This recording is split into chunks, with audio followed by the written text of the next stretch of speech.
Okay, some NBA news.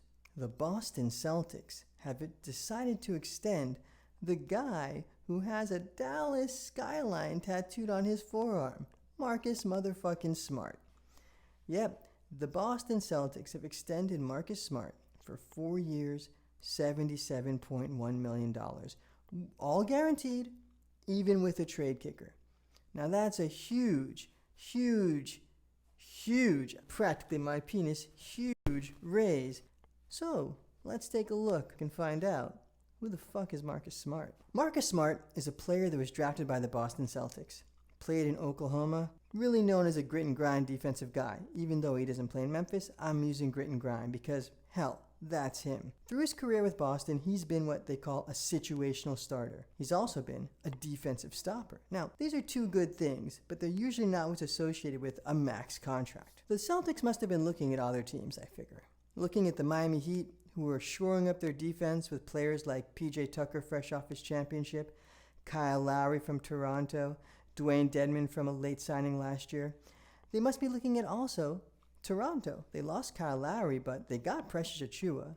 They have OG Anunoby. They've got a bunch of big men in Khem Birch and Chris Boucher. And they must be thinking to themselves, these Celtics front office people, fuck, we have to shore up our defense. We've currently got Marcus Smart, who's our best defensive player. We can't just let him go. And so they locked him into this big-ass contract. Of course, it does beg to ask the question, if they locked him into a max contract and he's free next year, if they didn't do that, what was the point if they were just going to give him a max anyways next year? Who knows? I don't know. I ain't no salary cap motherfucker. I'm just a bunny chilling out in the beach with a microphone, hung as fuck, looking for some tang. That's what I am.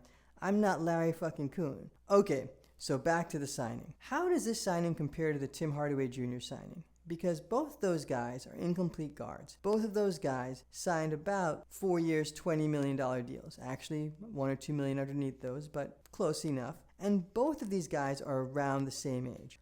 To me, Marcus Smart does what he does well better than what Tim Hardaway Jr. does well. Marcus Smart is an elite defensive player. Tim Hardaway Jr. is an above-average offensive player. Because of this, I value Marcus Smart a lot more than Tim Hardaway Jr. on any team, not just the Boston Celtics. But in particularly on the Boston Celtics, I value him even more because he is the emotional core of that team and has been for a long time. Now, emotional core of a team, that gets thrown around a bit. And really, sometimes that can just mean you're a hothead.